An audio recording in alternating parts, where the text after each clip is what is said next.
Hello, everybody. Last review video for today. I am exhausted. Not like exhausted, but I am done with views for today. I did a 3.5 video with Jason on his channel. I did basically a half-hour review with Jason, and I did kind of a half-hour video with Briar. So basically, 4.5 hours of video. I'm kind of tired, but I just wanted to get it over with. But I just wanted to get this George Harrison review out right now and just call it a day with the videos.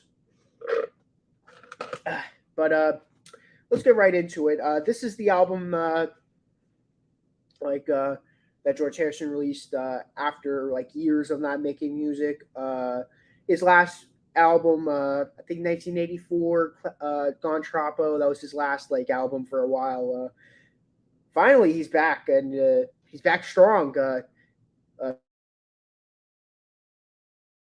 uh, ELO, big Beatles fan. So basically having as one of his heroes. Basically had one of his heroes produce an album for him, and what a what a great guy Jeff Lynne.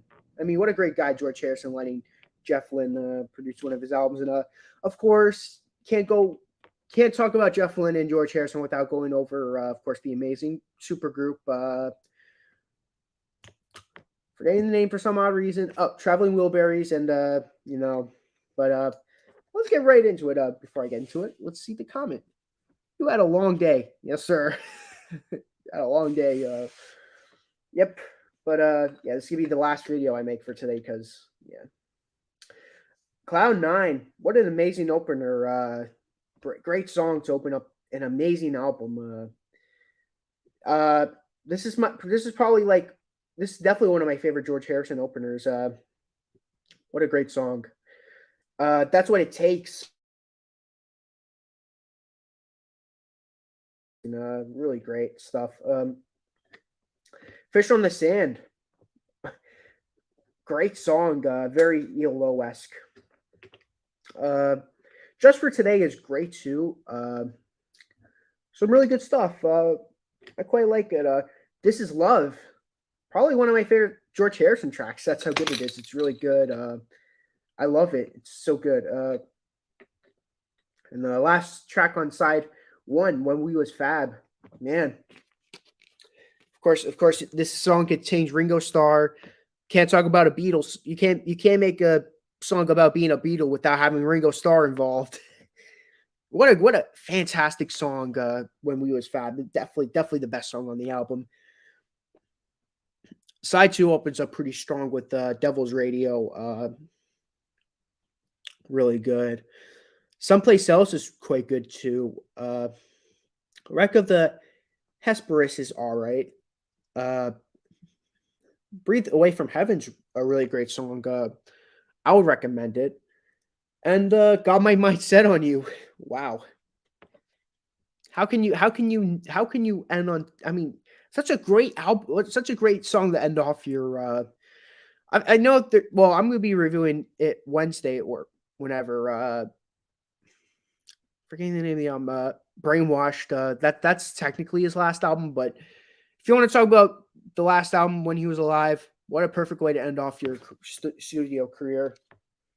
I've got my mind set on you. Really good. Jason, expect this album to be on essential albums of 1980s, and that's how good this album is. And 5 favorite songs and a dishonorable song and album rating. Number 5, Fish on the Sand. Number 4, Cloud 9. Number 3, This Is Love. Number 2, When We Was Fab. And yeah, I said When We Was Fab was my favorite song on the album, but now that I'm thinking about it, Got My Mind Set on You is the best song on the album. Yeah, no. I mean, This Is Love, When We Was Fab, and Got My Mind Set on You. Could either one of those 3 songs could be my favorite. That's how great those 3 songs are. Uh, Wreck of the Hesperus is my least favorite song on the album. That's the dishonorable track. And as for an album rating, 10 out of 10. Yeah.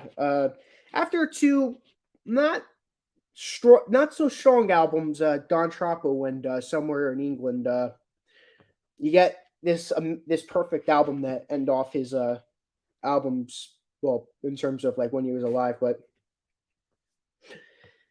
that's gonna be it for today's review. Yeah, it's a little bit of a quicker review. Maybe someday I might, maybe someday I might do a longer review of it. But thanks for watching the video, Jason. You're the only viewer, I think. If you haven't listened to it, Jason, I think, well, just by telling by you said good pick. I'm assuming you're aware you've listened to Cloud Nine. Amazing album, Cloud Nine. Yeah, I'm excited for essential albums of the 1980s because there are some albums that I do want to. I'm not the biggest fan of the 1980s like Jason and no, I'm not saying not Jason like Breyer is, but there are some albums I really love from the 80s, and Cloud Nine is one of them. And the fact that a Beatle could make great music after not 20, but after like I don't know why I'm not thinking. After 18 years of being broken up, well, not 18, after 17 years of not being with the Beatles and being able to make an amazing album like this is, to me, incredible. That just proves how great the Beatles were, and proves how timeless the Beatles were. I mean, even Paul McCartney was making great albums past the 70s. He made his Flaming Pie album. It just proves how great the Beatles were. It's that they're able to make these great albums even over 10 years after they break up. Like if there's a hipster like, oh, the Beatles never made anything great after they broke up, or yeah, the Beatles were great. Their solo stuff was good in the 70s, was great in the 70s, but after that they were not so good. Tell them Cloud Nine exists, and bam, all that. Oh, the Beatles were only good in the 60s and the 70s. Talk is over. Yeah. Thanks for watching, Jason, and like I said, thank you again. Yeah, McCartney definitely has a great album every decade. I mean, yeah, it's almost every Beatle album. Of course, Band on the Run, Ram, and then Tug of War, Flaming Pie. Like every decade of him has at least one amazing album. Yeah. Like I said before, my two favorite solo Beatles is Paul McCartney and George Harrison. So I'm happy that these are the two first solo Beatles I'm covering. A while back, I did a poll like which solo Beatle next, and Paul McCartney won the polls. Pardon me. And I'm excited to cover Paul McCartney. And expect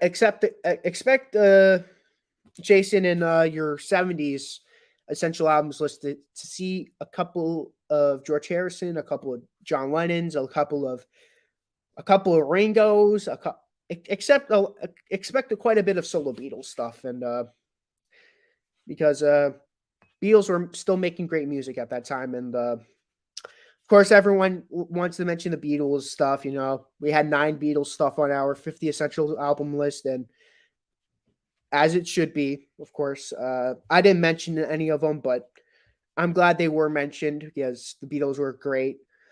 But expect me to mention a lot of Beatles stuff in our 70s list. So I'm not saying mad, but if you were upset I didn't mention any Beatles stuff in your 50 essential albums list, expect me to be mentioning a lot of Beatles stuff on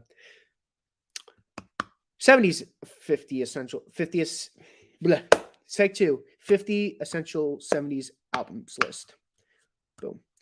But that should be it for today. That'll be it for today, and